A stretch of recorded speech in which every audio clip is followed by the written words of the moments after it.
the Big Ten today. Illinois will travel to Iowa, but the Illini's famed student section, the Orange Crush, will not go with them. They certainly had planned to. They bought 200 tickets way back in the fall, but just this week, Iowa voided those tickets, saying that Orange Crush misrepresented who they were by saying they were a boys and girls club. Orange Crush says, now wait, there's no way you sell us any tickets if we reveal our true identity, and beyond that, you're afraid to have us in Carver Hawkeye Arena.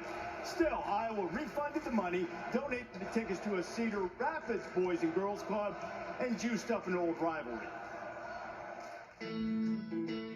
Iowa and Illinois seem like congenial neighbors. Reciprocal tax agreement, live in one state, work in the other. Keep your own tax dollars. But beneath the amenable fiduciary arrangement, pettiness and deceit have raged for generations. 1952 football game in a post-game melee after being pummeled by projectiles, an Illinois player retaliated and broke an Iowa student's jaw and played a part in a hiatus in the football game for more than a decade. 30 years later, Iowa figuratively broke Illinois' jaw with pearls of NCAA impropriety garnered by secret tape recordings. The Illini wound up on probation and contempt festered. And now, the latest sucker punch. Iowa pulling the Orange Crush tickets because they misrepresented their identity. Well, technically, the Orange Crush is a club of boys and girls, after all. But if you're a premier student section, as they call themselves, so scary that only with surreptitious maneuvers can you acquire seats in hostile venues, broadcast yourself as a helpless victim squeezed by mean old Herky's ticket flap.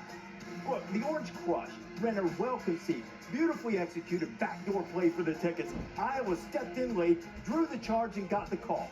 All right, they got away with the flop. The double foul. Play on and keep it deliciously petty.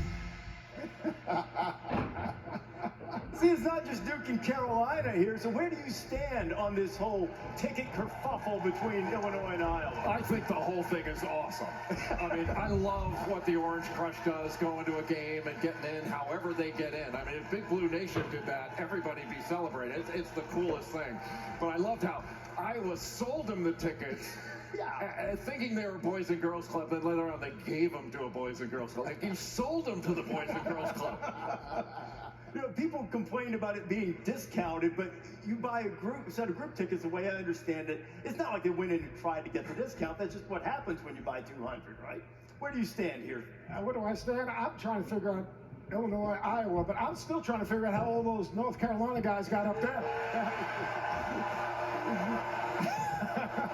Front door or back door?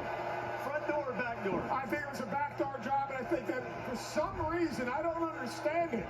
We used to have all this shade of blue in here. All of a sudden, this takeover's blowing my mind. Oh, look at Seth now stirring the pot a little bit. Stirring it up. Lined him up. You know, Reese, I thought they should have been able to keep their tickets on the technicality. The technicality is they are boys and girls in their club. No, you know what? Here's what should have happened. Let them keep the tickets and say, come on in here and get your whooping.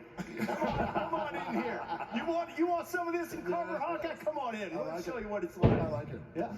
But instead, they went the other way. You think that Alabama will be able to take